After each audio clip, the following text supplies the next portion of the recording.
Good morning, students. Today we will discuss the application of Kirchhoff's law, which is called Wheatstone bridge. And what is Wheatstone bridge? Wheatstone bridge is an arrangement of 4 resistors used to measure one of them in terms of other 3. ठीक है, क्या होता है, 4 resistance का एक arrangement होता है जिसमें से 3 की वैल्यूज आपको नोन होती है और एक आपका अननोन होता है. तो उस अननोन रेजिस्टेंस की वैल्यू फाइंड करने के लिए आप किसका यूज करते हैं? व्हीटस्टोन ब्रिज का यूज करते हैं.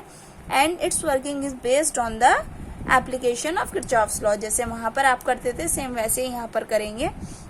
कंस्ट्रक्शन में आपके 4 रेजिस्टर्स हमने ले लिए, R1, R2, R3, R4, जो कैसे कनेक्टेड है? एक गैल्वेनोमीटर के थ्रू कनेक्टेड है. BD आर्म से गैल्वेनोमीटर कनेक्टेड है. A और C से सर्किट मतलब एक वोल्टेज बैटरी हमने लगाई है जिसका EMF E है, वो कनेक्टेड है. R3 आपका वेरिएबल रेजिस्टेंस है. वेरिएबल रेजिस्टेंस दैट मीन जिसको आप अपने अकॉर्डिंग चेंज कर सकते हैं. अब हमें बैलेंस कंडीशन फाइंड करनी होती है व्हीटस्टोन ब्रिज की. तो व्हीटस्टोन ब्रिज की बैलेंस कंडीशन हमें तब मिलती है जब AD आर्म में गैल्वेनोमीटर नल डिफ्लेक्शन शो करे. नल डिफ्लेक्शन शो करे that means zero deflection. Galvanometer give zero deflection. कि जब करंट रेजिस्टेंस में सर्किट में करंट बैलेंस हो जाए तो वो जीरो डिफ्लेक्शन देगा.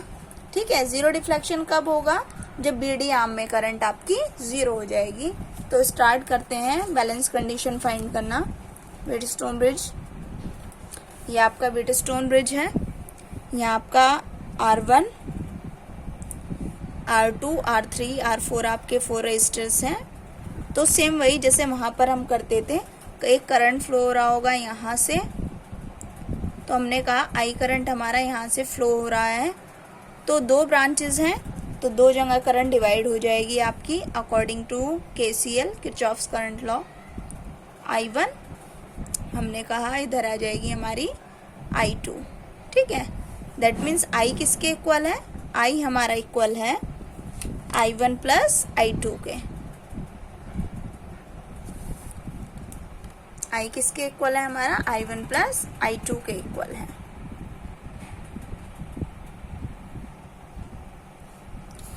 अब यहाँ से देखिए, यहाँ से एक और नोड बन रहा है.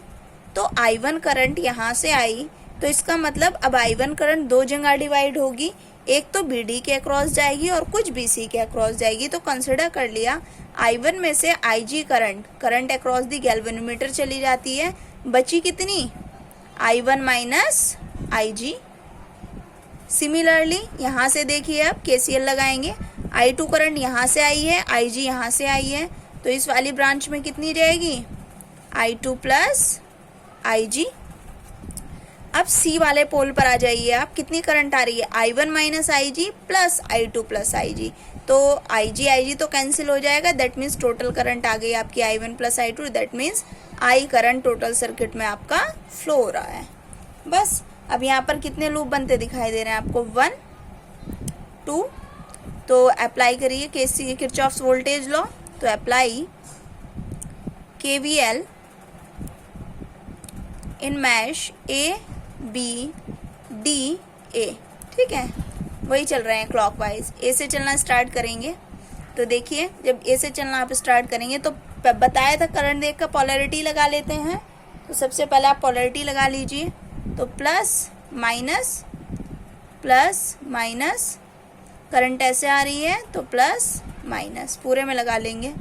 प्लस माइनस करंट ऐसे जा रही है तो करंट रेजिंग डायरेक्शन नेगेटिव लेनी है, प्लस माइनस. ठीक है, चलिए कितना हो जाएगा? माइनस I1 R1,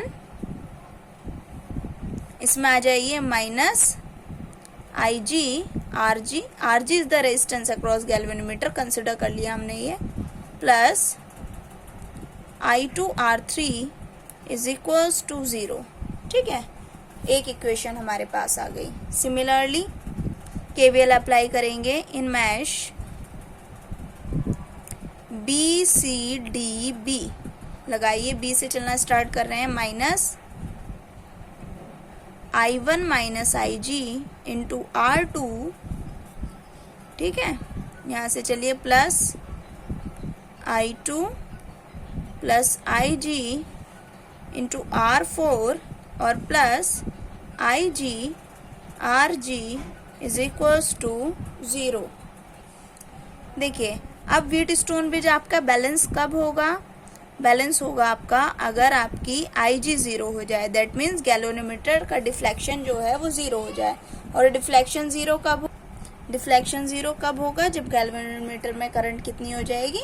0 हो जाएगी। तो जब IG आप 0 करेंगे तो देखिए ये वाला भी 0 हो गया, ये भी 0 हो गया, ये भी 0 हो गया और ऊपर भी 0 हो गया। तो जो आपकी इक्वेशन है, फर्स्ट वाली इक्वेशन से आपको क्या मिला? -I1 R1 plus I2 R3 is equals to 0। That means I1 R1 is equals to मिल गया आपको I2 R3। ठीक है। सिमिलरली इस इक्वेशन में अब लिखेंगे -I1 R2 और plus I2 R4 is equals to 0। That means I1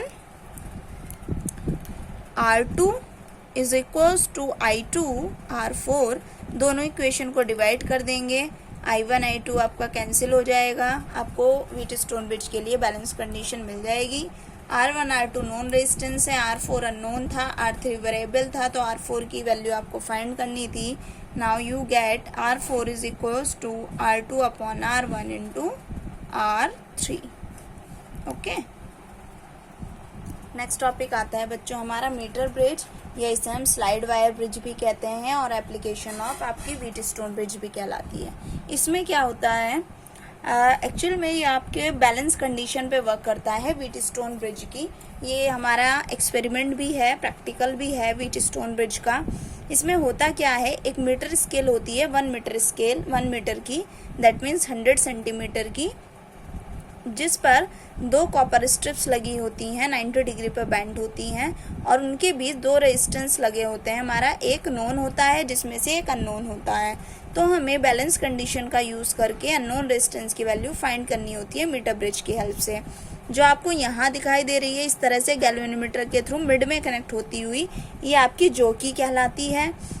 jockey का काम क्या होता है, जॉकी इस तरह से वर्क करती है कि जब आप इसे इस वायर से 1 मीटर वायर से टच कराते हैं तो उस वायर को वो 2 पार्ट्स में डिवाइड करती जाती है, लेंथ को डिवाइड करती जाती है और लेंथ के अक्रॉस में हमें अलग अलग क्या नल पॉइंट्स मिलते जाते हैं। बैलेंस कब होगा, जब गैल्वेनोमीटर हमारा 0 शो करना रिप्रेजेंट, करंट कितनी हो जाएगी गैल्वेनोमीटर में 0, ये गैल्वेनोमीटर में डिफ्लेक्शन 0 हो जाएगा। ठीक है, तो ये बहुत सिंपल है। तो यहाँ पर हमें बैलेंस कंडीशन लगानी है। तो सबसे पहले हम जो वायर की लेंथ है, हमने क्या क्या कंसिडर किया, जो कि L पॉइंट पर टच हो रही है, जो लेंथ है AC की वो L है। तो क्योंकि वायर टोटल वायर कितने की है, 100 सेंटीमीटर की है, तो जो आपका BC होगा वो हो जाएगा आपका 100 माइनस L सेंटीमीटर। तो रेजिस्टेंस निकाल लेंगे हम अक्रॉस AC के, तो R equals to rho L upon A होता है, हम जानते हैं, तो रो L अपॉन A आ जाएगा आपका। सिमिलरली रेजिस्टेंस निकालेंगे अक्रॉस BC के, तो रेजिस्टिविटी क्योंकि वायर सेम है तो सेम रहेगी, 100 minus L, cross sectional area भी सेम होगा क्योंकि वायर सेम है।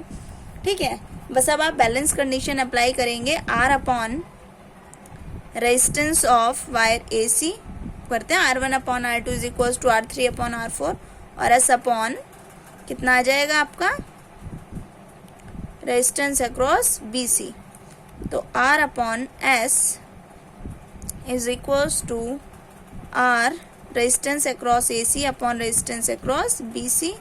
जब पुट करेंगे आप रो L अपॉन A और rho 100 minus L upon A, तो आपका आ जाएगा ये L अपॉन 100 माइनस L।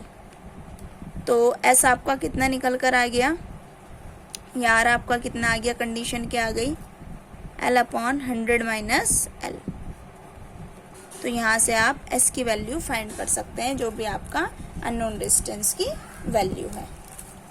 ठीक है, देखिए यहाँ पर ऐसे ही हमने किया है, यहाँ से आपका निकल कर आ गया S कितना आ गया 100 माइनस L, यहाँ 100 माइनस L अपॉन L और इंटू R। नेक्स्ट टॉपिक आता है हमारा पोटेंशियोमीटर। पोटेंशियोमीटर एक डिवाइस होती है जिसका यूज़ करते हैं हम किसी सेल के EMF को फाइंड करने के लिए, पोटेंशियल डिफरेंस को फाइंड करने के लिए एक्यूरेटली, और इससे हम किसी भी दो तरह से दो यूज़ होते हैं इसके, एक तो सेल का रेजिस्टेंस, इंटरनल रेजिस्टेंस फाइंड करने के लिए, और एक सेल का अननोन सेल का ईएमएफ फाइंड करने के लिए। ठीक है, तो ये आपका वर्क करता है पोटेंशियल ग्रेडियंट के प्रिंसिपल पर। देखिए प्रिंसिपल इसका दिखाई दे रहा होगा आपको, क्या है? The basic principle of a potentiometer is that when a constant current flows through a wire of uniform cross sectional area, the potential drop across any length of the wire is directly proportional to the length. That means जितनी ज़्यादा wire की length होगी उतना ही उसका ज़्यादा potential drop होगा, ये आप जानते भी हैं। तो V इज इक्वल्स टू एक कॉन्स्टेंट ले लेते हैं phi L, and phi is the potential gradient. तो पोटेंशियल ड्रॉप पर यूनिट लेंथ ये कहलाता है आपका पोटेंशियल ग्रेडियंट। तो ये इस प्रिंसिपल पर वर्क करता है आपका, पोटेंशियल ग्रेडियंट के प्रिंसिपल पर। तो एनसीईआरटी के डायग्राम से इसे हम कर रहे हैं। इसमें करते क्या हैं, एक वायर को कई पीसेस में ब्रेक कर लिया जाता है और उनको कॉपर स्ट्रिप की हेल्प से कनेक्ट कर दिया जाता है। एक यहाँ पर आपकी क्या की लगी हुई है, एक रियोस्टेट वेरिएबल रेजिस्टेंस लगा हुआ है, और आपको यहाँ एक बैटरी दिखाई दे रही है। अब यहाँ से हमने दो सेल कनेक्ट किए हैं। ठीक है, दो सेल है, इस एक का ईएमएफ E1 है, इसका इंटरनल रेजिस्टेंस R1 है, इसका ईएमएफ E2 है, इसका इंटरनल रेजिस्टेंस R2 है। ये कनेक्टेड है एक रेजिस्टेंस बॉक्स से स्विचेस 1, 3 एंड 2 के थ्रू। ये गैल्वेनोमीटर है जो दो जॉकी से कनेक्टेड है, एक N1 एक N2। ठीक है, हमने इसमें कंसिडर कर लिया कि जो आपकी वायर है, यहाँ से देखिए AN1 की जो लेंथ है वो है आपकी L1, और AN2 की जो लेंथ है वो है आपकी L2। आपको किरचॉफ्स लॉ ही अप्लाई करना है इसमें, तो आप अप्लाई करेंगे। पहले मेरे साथ देखते जाइए। A, यहाँ से चले हम A, ठीक है, यहाँ से आ जाइए आप AG N1 A1 3G N1, और वापस आ गए फिर से हम इसमें A में। तो ये आ गया आपका, देख सकते हैं आप यहाँ पर जब अप्लाई करेंगे AN1G31A, तो उसके अक्रॉस पोटेंशियल ईएमएफ कितना है वही लेंगे जैसे लगाते हैं किरचॉफ्स लॉ अप्लाई करेंगे E1। अब जिसके अक्रॉस आपको पोटेंशियल ड्रॉप नहीं पता तो वहाँ तो ओम्स लॉ लगा लेते थे, लेकिन यहाँ कौन सा कंसेप्ट लगाएंगे, जिसके अक्रॉस हमें क्या नहीं पता है, पोटेंशियल नहीं पता है, लेकिन पोटेंशियल ग्रेडियंट और लेंथ पता है, तो हम पोटेंशियल निकाल सकते हैं फाई L1। सिमिलरली दूसरे के लिए निकालेंगे, दोनों को डिवाइड करेंगे तो आपके पास बैलेंस कंडीशन आ जाएगी, E1 upon E2 is equals to L1 upon L2। यही क्या कहलाता है आपका ईएमएफ अगर आपको कंपेयर करना है ईएमएफ का, तो सेल का ईएमएफ है, लेंथ पता होगा आपको, एक का ईएमएफ पता होगा, आप दूसरे का फाइंड कर सकते हैं। अब आता है नेक्स्ट, इंटरनल रेजिस्टेंस आप कैसे फाइंड करेंगे। तो अब यहाँ पर थोड़ा सा चेंज करते हैं हम सर्किट में, कि अगर अब आप एनसीईआरटी देख सकते हैं इसके लिए। ठीक है, एनसीईआरटी देखें इसके लिए कि अगर हम ऊपर वाले पार्ट को हटाकर एक सिंगल सेल लगा दें तो उसके लिए सिमिलरली ईएमएफ कितना हो जाएगा फाई L1, और पोटेंशियल ड्रॉप कितना मान लेंगे फाई L2। ठीक है, अगर K2 को क्लोज कर देंगे तो कितना हो जाएगा फाई L2, दोनों को डिवाइड कर देंगे, रिलेशन यूज करेंगे कि सेल के लिए I is equals to E upon R plus R। ठीक है, निकल कर आ जाएगा यहाँ से आपकी जो इंटरनल रेजिस्टेंस है किसी सेल का। आप जब इसे पढ़ें तो एनसीईआरटी लेकर सामने बैठें जब आप पोटेंशियोमीटर का टॉपिक करें, क्योंकि ये टॉपिक मैंने एनसीईआरटी से ही कवर किया है। ठीक है, बहुत सी बुक में डायग्राम्स होते हैं वो कॉम्प्लिकेटेड से होते हैं, इसमें सिंपल सा डायग्राम है, आप उससे करें। And this topic is complete हो गया ये। अब आप इसको करना क्या है, you can try NCERT question of the chapter 3 by yourself. If you have any problem then we will discuss in the group. Okay, chapter 3 आपका कंप्लीट हो गया है। नेक्स्ट टर्न पर हम चैप्टर 3 की क्वेरी को डिस्कस करेंगे और साथ साथ चैप्टर 4 भी स्टार्ट करेंगे।